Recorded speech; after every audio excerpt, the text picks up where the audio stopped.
Riggle. I am the founder and organizer of the Mental Health and Motherhood Summit, which you can catch October 10th and 11th.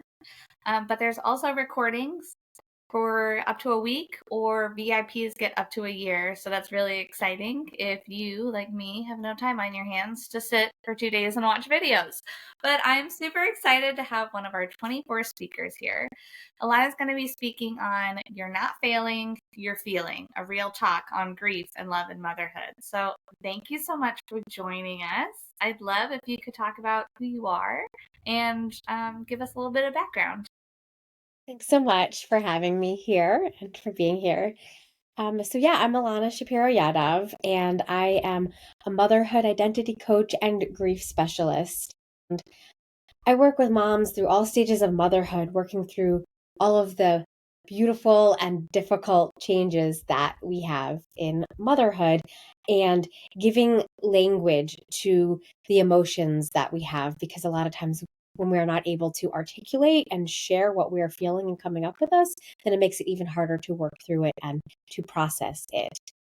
And so as I trained grief specialist, spent many years helping people through grief and loss. And then when I became a mom, I realized just how much grief there was in motherhood in terms of all of the changes, the loss of identity, the loss of of past self, loss of hopes and dreams, but also all of the new dreams and all of the new expectations and all of the many, many layers of grief that we have in motherhood. But nobody wants to talk about the G word because everyone thinks that grief has a negative connotation. And my mission is to really let people know that no, grief is a change. And so that's part of what my talk will be about, is validating all of the emotions in motherhood, naming the grief, naming the matrescence, the becoming of motherhood, and all of the little things and the big things, and validating all of them. That you said nobody wants to say grief is involved in motherhood. I certainly was caught off guard when I was experiencing grief. And for me, it came as a force of anger postpartum very quickly. Anger that I didn't have the birth experience that I thought I was going to have, that I didn't understand why motherhood wasn't coming easily as I thought it should. Everyone's like, "Oh, you'll know how to do this naturally. It's just like biologically in you to know how to breastfeed and know how to care for your baby." And my aunt thankfully was able to call me and say, "This anger is completely normal, and it's because you're grieving who you lost or who you thought you were going to be. And that's fine." And now she kind of gave me a let's do this talk, which I really appreciated. It felt very honest at the time when everyone else was, oh, everything was just going to be totally fine and work out. Um, how do you think mothers can address this grief in a healthy way? First way to start is to have that awareness and to name it, to call it what it is, and to understand what it is, to understand what grief is. Because when people would hear grief, here, let me ask you, what do you think of first when I say grief? Right. Death and divorce are usually always what people think. And that is huge. But in motherhood, you don't want to think about death, like God forbid there. But there is so much grief because grief is change. It's a change of any normal pattern or behavior. So a very important place for moms to start is to have that language and that knowledge and know how much change, both good and bad, and whatever emotions that brings up in you, it's normal. And to also know that the only thing we can definitely say about motherhood is that it will never look the way you expect it to. Labor will never look the way that you expect it to or hope it does. And so just also having that knowledge that things are way, way harder and way more beautiful, but way harder than you could ever possibly imagine, I think is just so comforting. I know for me, when I had a traumatic labor, my baby was in the NICU, I spent my first hour of motherhood blaming myself and thinking I had already failed my baby because she came a month early.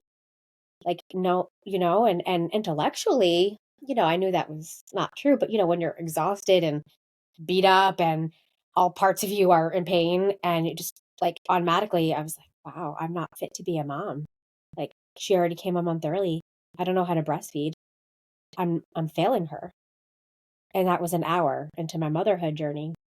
And I wish, that one of the nurses or someone could have just said, hey, like, this isn't your fault.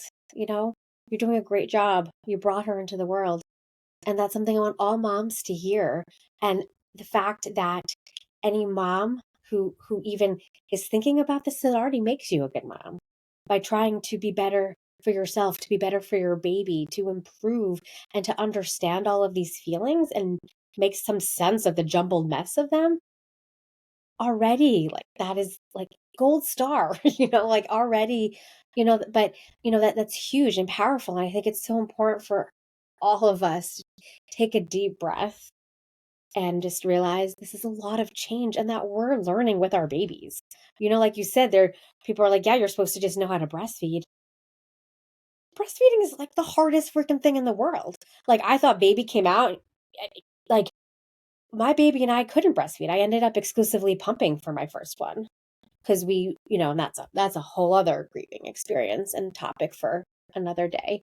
But I think it's just so important for the validation of feelings and validations of emotions and validating of any emotions that come up that you might think are weird and just understanding the both and you can feel a deep profound grief and so much joy and gratitude, and that grieving that old life that you had does not make you a bad mom because you can grieve that old life and love your new life. And I think that point is something that a lot of people forget because God, I miss sleeping till 8, 9, and I love the little face that sometimes sticks her face in mine and wakes me up in the morning. And, so it's both and it's not either or. That felt so touching. I am going to carry what you said when you said you spent the first hour of motherhood with this guilt. That is so impactful. I had an emergency C-section and I had it just in me. Like, all I want to do when I give birth is to put my baby on my bare chest, be able to feed her. I was out, blacked out after surgery. My husband took pictures of my daughter and I don't remember any of that. I just remember waking up in a panic like an hour later thinking, first hour of my daughter's life, and I was out.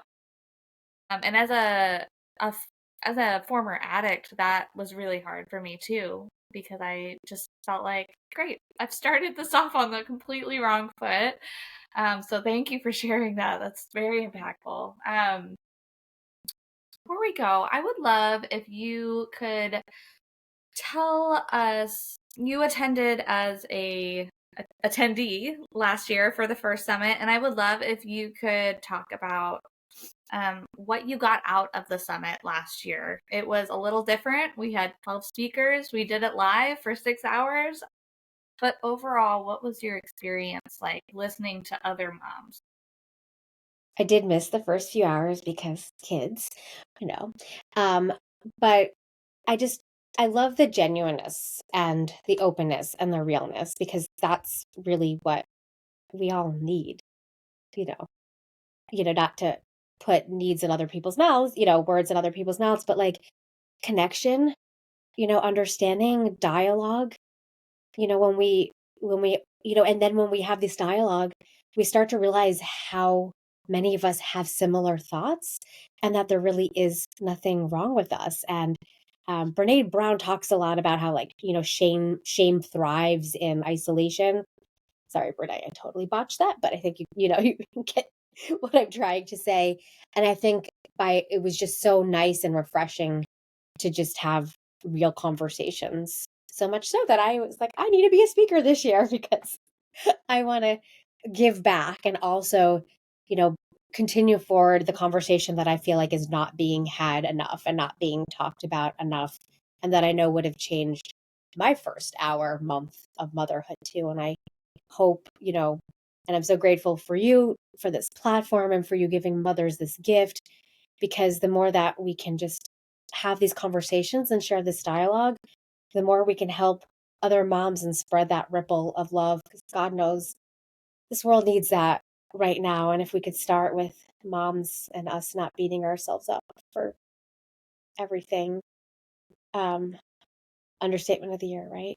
But yeah, so that's really important to me to be able to have this conversation that, people don't want to talk about the G word, and have this conversation with the tears, with the laughter, and just the realness and the hug. Like, I just that's just really important to me. So that was a very long answer to your question of It why. was great. It was needed. I am so glad that you are back this year as a speaker, and I'm really looking forward to having everyone attend and just feel this abundance of community. And like you said, the reason why we're not doing things like we did last year on a Zoom call for so long is because life is busy. So it'll be even easier for guests to pop on when they can. Otherwise, they can access the recordings either up to a week, or if they're a VIP ticket, up to a year, which thank you to our sponsors for helping fund that project. And yeah, thank you so much for joining me, Yeah, and I will talk to thank you you. soon. Sounds great. Thank you.